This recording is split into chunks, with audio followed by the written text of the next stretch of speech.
ओम अज्ञानतिमिरान्धस्य ज्ञानाञ्जनशलाकया चक्षुरुन्मिलितं येन तस्मै श्रीगुरुवे नमः। नमो विष्णुपादाय कृष्णप्रेष्ठाय भूतले श्रीमते भक्तिवेदांत स्वामिनिति नामिने नमस्ते सारस्वती देवे गौरवाणी प्रचारिणे निर्विशेष शून्यवादी पाश्चात देश तारिणे। जय श्री कृष्ण चैतन्य प्रभु नित्यानंद श्री अद्वैत गदाधर श्रीवासादि गौर भक्त वृंद। हरे कृष्णा कृष्ण कृष्ण हरे हरे, हरे राम राम राम हरे हरे। हरे कृष्णा कृष्ण कृष्ण हरे हरे, हरे राम राम राम हरे हरे। हरे कृष्ण कृष्ण कृष्ण हरे हरे, हरे राम राम राम। तो कल से हम राधा दास्य या राधा दास्यम के विषय में चर्चा कर रहे हैं। कल हमने देखा कि हम साधना दशा में है, तो राधा रानी का दास बनना है तो हमें दासी बनना पड़ेगा, इसकी चर्चा हुई। और इस समय पुरुष भक्तों को स्त्री का शरीर प्राप्त न होने के कारण वो दास है, तो दासी बनने की विधि जो है, जिसकी चर्चा हम आगे करेंगे।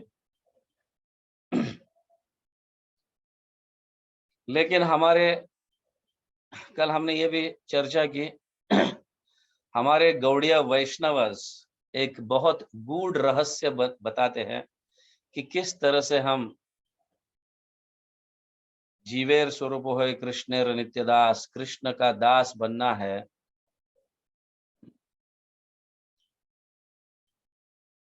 कुछ लोगों को बहुत लंबा समय लगता है, कई जन्म लगते हैं। कुछ लोग बहुत ही जल्दी कृष्ण प्रेम प्राप्त करते हैं। उसका कारण, उसका गूढ़ रहस्य हमारे गौड़ीय वैष्णव संप्रदाय में जितने भी आचार्य, रूप गोस्वामी से लेके विश्वनाथ चक्रवर्ती ठाकुर तक, यहाँ तक प्रभुपाद भी, हमारे श्रील प्रभुपाद भी इस गूढ़ रहस्य को बताते हैं। द मोस्ट सीक्रेट, किस तरह से कृष्ण प्रेम को प्राप्त जल्दी से जल्दी किया जाए। तो वो कहते हैं, अगर आपको कृष्ण को आकर्षित करना है, कृष्ण का प्रेम प्राप्त करना है, तो सबसे प्रथम आपको श्रीमती राधा रानी को आकर्षित करना पड़ेगा सेवा करके, इन द लाइन। समझिए, एकनिष्ठ भक्त बनकर श्रीमती राधा रानी के दास बनने के उपरांत ही आप कृष्ण प्रेम को प्राप्त करोगे। तो हम कल चर्चा किए किस तरह से हम कृष्ण राधा रानी के दास बन सकते हैं। बट कभी कभी कुछ भक्तों को डाउट रहता है, डाउट, समझ गया। तो इस मतलब एक लाइन में जो है गुरु परंपरा में, हाँ, सेवा करने के प्रति डाउट रहता है। तो ऐसे डाउटफुल व्यक्ति जो है आचार्यों के ग्रंथों को नहीं पढ़ते हैं, ना ही उसे समझने का प्रयास करते हैं। ओके, चलो पढ़ना नहीं आता है तो कम से कम गुरुजनों की बात तो कम से कम सुने, कि या तो फिर मतलब उसे कंफर्म किया जाए कि जो हमारे गुरुजन कह रहे हैं ये शास्त्र में सही है क्या नहीं। और वो न, अपने कुछ आलस के कारण वो ये भी नहीं कर पाते, वो ढूंढ भी नहीं पाते, या तो वो बहुत बिजी रहते हैं, अपने ग्रंथों को पढ़ना नहीं चाहते या पढ़ नहीं सकते हैं। तो कम से कम हमें ध्यान पूर्वक श्रवण कर कर श्रद्धा पूर्वक उनके बातों को सुनना चाहिए। और डाउट आता है तो प्रश्न पूछकर परिप्रातेन परिप्रश्नेन सेवया, इस तरह से पूछकर हमारे डाउट्स को क्लियर करना चाहिए। लेकिन डाउट्स को रखकर हम जब मनमानी करते हैं, ऐसे लोगों के लिए भगवान 4 अध्याय के 40वें श्लोक में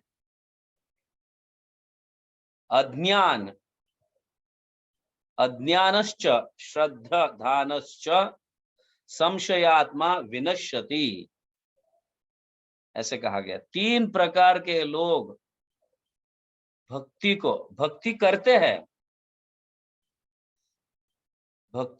हैं लेकिन आगे नहीं बढ़ते। क्या कारण है? क्योंकि ये 3 प्रकार के लोग, उनके मन में ये 3 प्रकार के चीज होते हैं। एक तो अज्ञान, भगवान 3 प्रकार के लोगों को भक्ति प्राप्त नहीं हो सकती, ये कह रहे हैं। समझ गए ना? कौन से वो 3 प्रकार? अज्ञान। किस प्रकार का अज्ञान? यहाँ प्रभुपाद ट्रांसलेशन में अपने बताते हैं। हाँ, अज्ञान मतलब मूर्ख व्यक्ति जिसको ज्ञान नहीं है। किस विषय में ज्ञान नहीं है? स्टैंडर्ड स्क्रिप्चर्स, हमारे आचार्यों ने जो स्टैंडर्ड दिया है, स्टैंडर्ड ग्रंथ दिए हैं। समझ गए ना? इसका अर्थ है किसी के भी ग्रंथ नहीं पढ़ना है, जो परंपरा में नहीं है, ऐसे लोगों का ग्रंथ नहीं पढ़ना चाहिए, क्योंकि वो संशय, डाउट को निर्माण करते हैं हमारे हृदय में, संशय को निर्माण करते हैं हमारे हृदय में। समझ रहे हैं? तो प्रभुपाद यहाँ पे अपने ट्रांसलेशन में इस शब्द का, अज्ञान के शब्द का बहुत क्लियरली ट्रांसलेशन किया है। A fool who has no knowledge in standard scriptures, जो हमारे आचार्यों ने दिए हुए ग्रंथों को पढ़ते नहीं है या उनसे ज्ञान नहीं प्राप्त करते, ऐसे व्यक्तियों को Prabhupada clear, a fool who has no knowledge, मतलब वो व्यक्ति मूर्ख है। समझ गया ना? इसलिए पढ़ना जरूरी है। पढ़कर जब हम श्रवण करते हैं तो दृढ़ श्रद्धा उत्पन्न होती है। सिर्फ श्रवण करते हैं, पढ़ते नहीं है, तो डाउट्स भी उत्पन्न होते हैं। ऐसे कैसे कह रहे हैं ये, ऐसा कहाँ लिखा है? ऐसे डाउट्स उत्पन्न होते हैं। समझ गया ना? इसलिए यह भगवान क्लियर कहते हैं, समझ, अज्ञानश्च श्रद्धान, अज्ञानश्च अश्रद्धानस्य संशयात्मा विनश्यति। 3 प्रकार के लोग, एक अज्ञान व्यक्ति,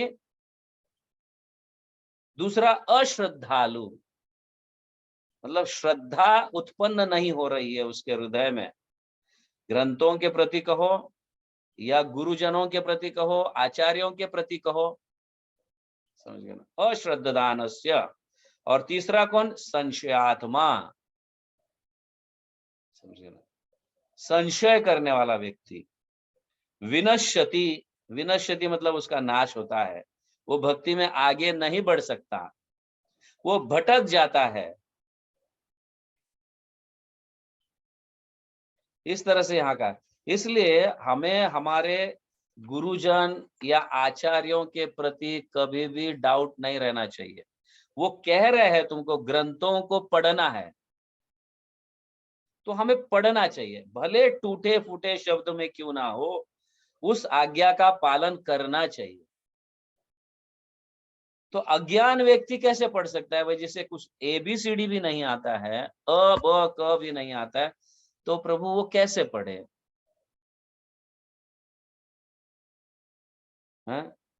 अपने बच्चे ज्ञानी है, वो स्कूल जाते हैं, तो वो पढ़ सकते हैं और हम ध्यान पूर्वक सुन सकते हैं। ये हो सकता है कि नहीं?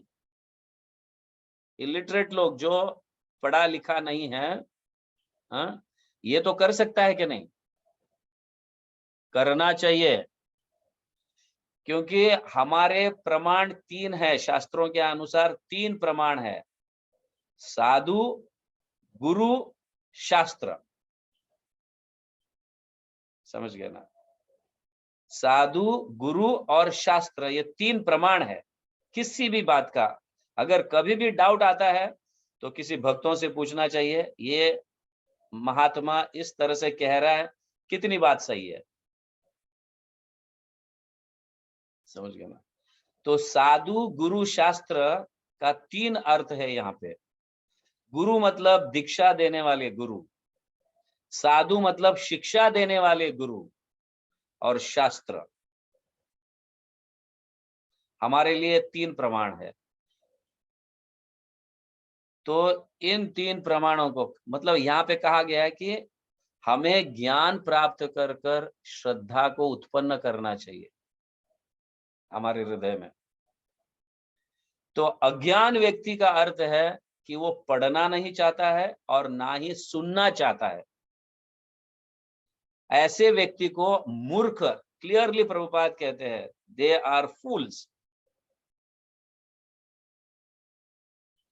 अश्रद्धादानस्य मतलब श्रद्धा जहां पे उत्पन्न हो रही है, हाँ, हमें जो व्यक्ति ज्ञान देकर हमारे श्रद्धा को जागृत कर कर भगवान के पास ले जाना चाहता है, वहां जाकर बैठना चाहिए और ध्यान पूर्वक सुनना चाहिए, जिसके कारण हमारे हृदय में श्रद्धा उत्पन्न होने लगती है।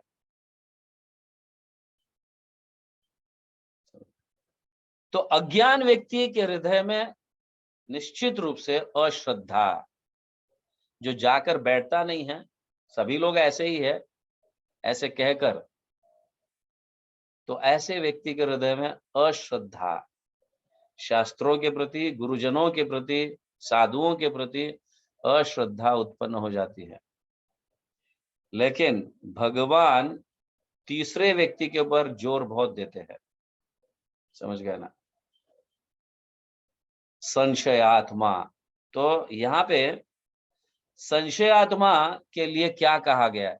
नायम अस्ति न परो, आगे यही श्लोक में, चौथे अध्याय के 40वें श्लोक में पहले 2 लाइन में भगवान 3 लोगों को भक्ति प्राप्त नहीं होती, ये कहा गया है। फिर भी पहला व्यक्ति, दूसरा व्यक्ति के पास थोड़ा रूम है, स्पेस है कि वो किसी के कहने से भक्ति को प्राप्त कर सकता है। बट तीसरा जो है संशयात्मा, उसको कभी भक्ति प्राप्त नहीं होगी। यहाँ पे दूसरे 2 लाइन में, मतलब तीसरे और चौथे लाइन में भगवान क्लियरली कहते हैं, न अस्ति न परो न सुखम संशयात्मना। समझे? तो संशय आत्मा को ना इस जन्म में, हाँ, नायम अस्ति न परो, ना दूसरे जन्म में, या इस जगत में ना दूसरे जगत में, न सुखम, वो सुख और शांति को प्राप्त नहीं कर सकता। मतलब भक्ति को प्राप्त कर ही नहीं सकता है। सुख और शांति को प्राप्त नहीं कर सकता तो भक्ति को क्या प्राप्त करेगा? समझ गया? क्योंकि भक्ति से तो आनंद प्राप्त होता है, सुख प्राप्त होता है, शांति प्राप्त होता है, उसको प्राप्त नहीं कर सकता। नायम अस्ति न परो न सुखम संशयात्मा।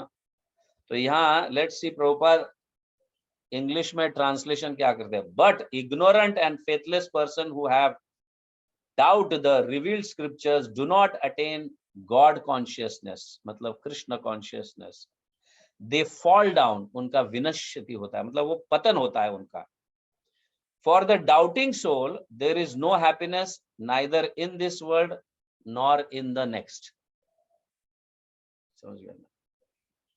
For a doubtful person, मतलब जो डाउट करता है, जिसके हृदय में संशय है, ऐसे व्यक्ति को ना इस जगत में सुख है, ना दूसरे जगत में, या इस जन्म में ना अगले जन्म में वो सुखी नहीं रह सकता, क्योंकि उसका पहले ही पतन हो चुका है। समझ गया ना? वो रास्ता भटक चुका है। क्योंकि अपने गुरुजनों में श्रद्धा नहीं है। साधु, शास्त्र, गुरु, इनमें श्रद्धा नहीं है। तो भगवान क्लियरली इस अध्याय में ऐसे लोगों को भक्ति देते भी नहीं है, समझ गए ना, भटका देते हैं उनको, कहीं दूसरी जगह भटका देते हैं और इस तरह से उनका पतन करा देते हैं। क्योंकि ये तीन चीजें बहुत महत्वपूर्ण है। एक तो ज्ञान प्राप्त करना, हाँ, हमारे ग्रंथों को पढ़कर, हाँ, किसी तरह से भी अगर हमें पढ़ने नहीं आता है, एबीसी नहीं आता है, अ ब क नहीं आता है, भले किसी भाषा में, कोई भाषा मतलब कोई स्कूल गया ही नहीं है बचपन से, तो अपने बच्चों को पढ़कर हमें ध्यान से सुनना चाहिए। ये नहीं होता है तो भक्तों के संग में जाकर हमें सुनना चाहिए, जिससे ज्ञान प्राप्त होता है। ज्ञान प्राप्त होने से श्रद्धा उत्पन्न होती है, अश्रद्धा की बात ही नहीं पड़ेगी।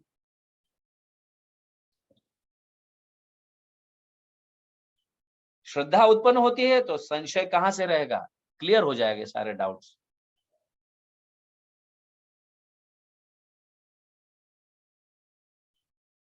आप समझ रहे हैं? तो ये तीन प्रकार के लोग भक्ति को प्राप्त नहीं कर सकते। तो शुद्ध भक्ति, राधा दास्य तो बहुत दूर की बात है। इसलिए हमारे आचार्य एक सीक्रेट बात को बता रहे हैं, गौड़ीय वैष्णव आचार्य। मैं खास करके बार बार गौड़ीय वैष्णव आचार्य इसलिए कह रहा हूं क्योंकि वो चैतन्य महाप्रभु की आज्ञा है। तो ये गूढ़ रहस्य को बताए हमारे आचार्य। भगवान स्वयं की आज्ञा है कि हमारे परंपरा में ये आचार्य हमें ये रहस्य बताए। कौन सा रहस्य? कृष्ण प्रेम को जल्दी से जल्दी किस तरह से प्राप्त किया जाए। हम डायरेक्ट कृष्ण की सेवा कर कर कृष्ण प्रेम को प्राप्त नहीं कर सकते। तो हमारे गौड़ीय वैष्णव आचार्य राधा दास्य, पहले राधा रानी के दास बनो, तो वो तुम्हें सिखाएगी किस तरह से भगवान की सेवा करनी है।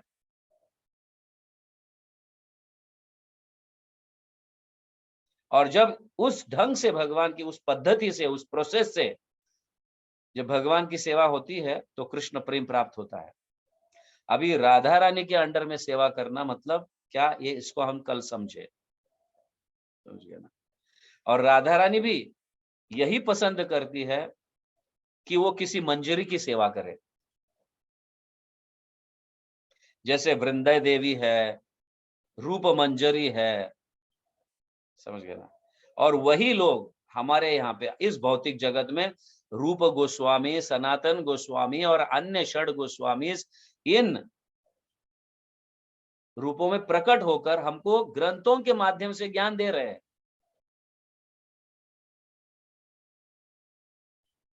हमें उनका अनुशीलन करना है और उसी परंपरा में प्रभुपाद हमें ज्ञान दे रहे हैं और हमारे गुरुजन ज्ञान दे रहे हैं।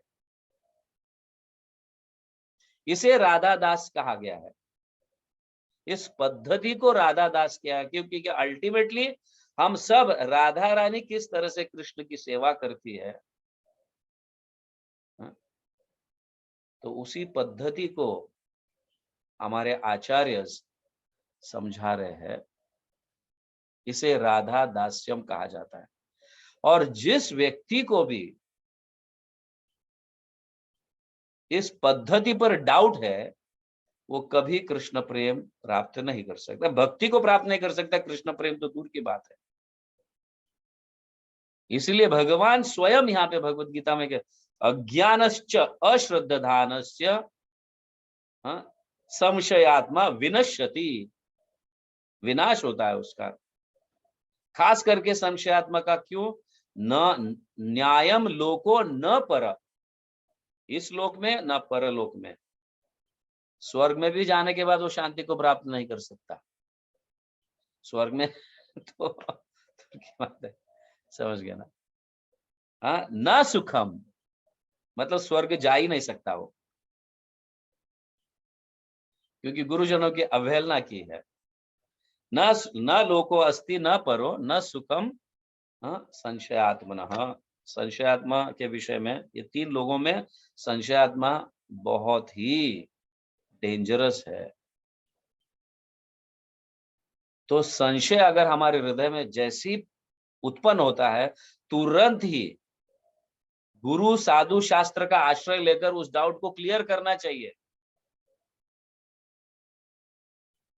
अब देखो, एक छोटा बच्चा अगर मैथमेटिक्स का सम सॉल्व कर रहा है, सॉल्व करते करते कहीं उसे डाउट आता है और वो डाउट को ऐसे ही रखता है, किसी को अपने टीचर को, अपने गुरु को नहीं बताता है किस तरह से इसको सॉल्व करना चाहिए, तो वो सॉल्व कर पाएगा?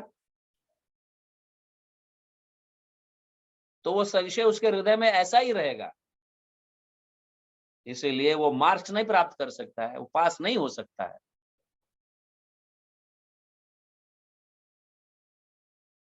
तो जैसे हृदय में डाउट आता है, परिप्रश्नेन उपदेक्षन्ति ज्ञानम ज्ञानिनस् तत्वदर्शिनः, परिपातेन परिप्रश्नेन सेवया।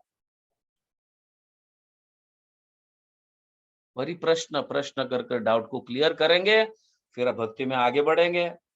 फिर वापस डाउट आता है, डाउट को क्लियर करेंगे, फिर भक्ति में आगे बढ़ेंगे। उसको छिपाकर ऐसे ही हृदय में रखते तो संशय आत्मा को ना इस लोक में, ना अगले जन्म में या अगले लोक में, ना सुखम, उसका विनाश होना स्वाभाविक है।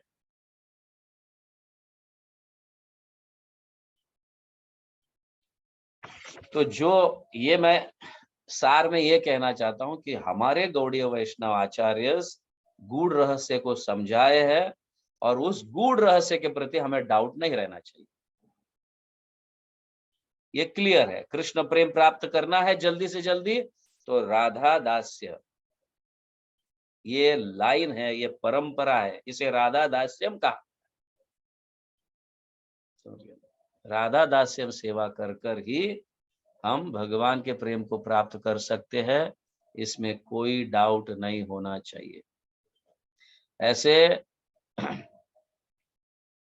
हमारे संस्था में ऐसे कई भक्त हैं,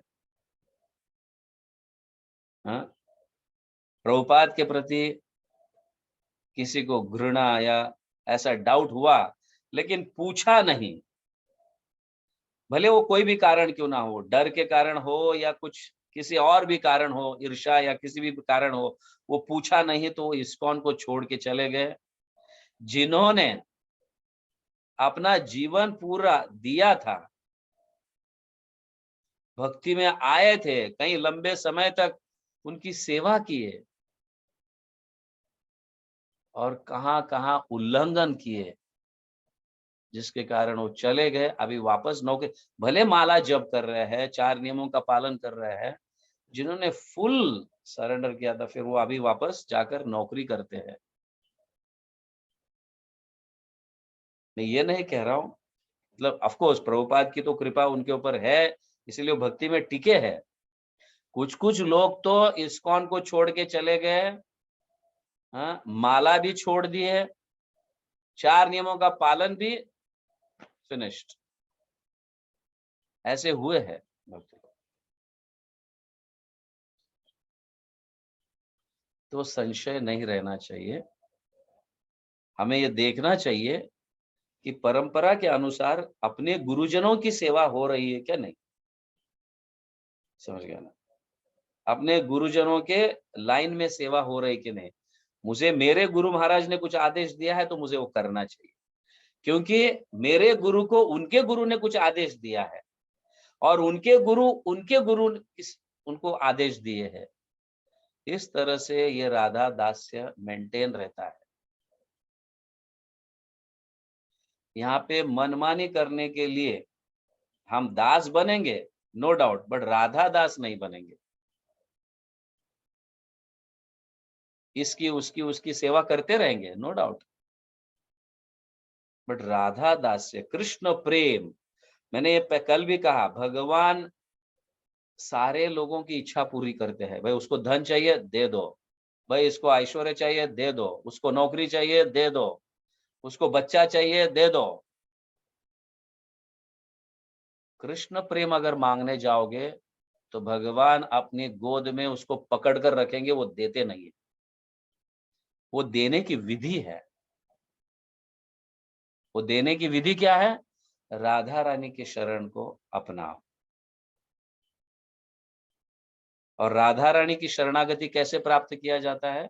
ये सारे हमारे आचार्य समझाते हैं, जिसकी चर्चा हम कल थोड़े मतलब तुलसी महारानी के माध्यम से हमने इस चर्चा को सीखे है, इस विषय में चर्चा की है, या उस चर्चा के माध्यम से हमने सीखा है।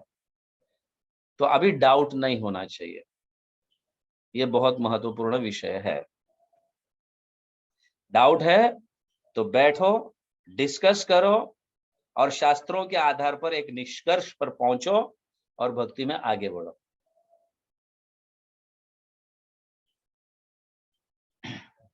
आप समझ रहे हैं?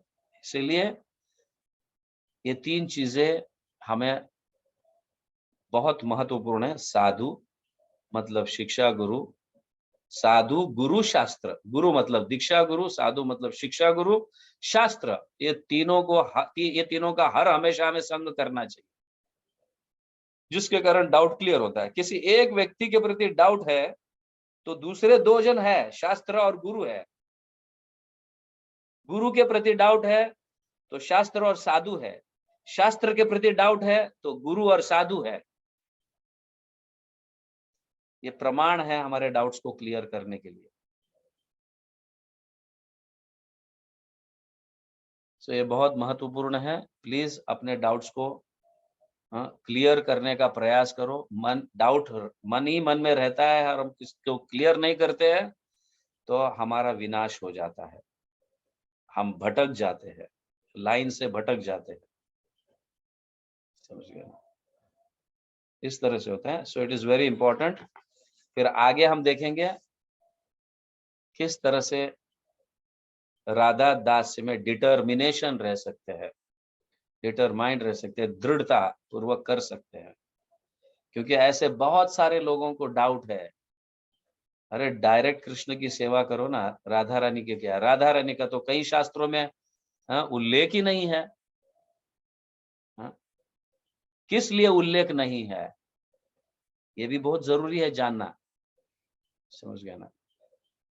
वेदास में कहो, पुराणास में कहो, ऑफ कोर्स राधा रानी का नाम है, लेकिन इनडायरेक्टली नाम लिया गया है। और उसका कारण क्या है, इसकी भी चर्चा हम नेक्स्ट सैटरडे कर लेते हैं। ओके? जगत गुरु श्रील प्रभुपाद की जय, हरि नाम संकीर्तन की जय, गौर प्रेमानंदे, हरि हरि बोल।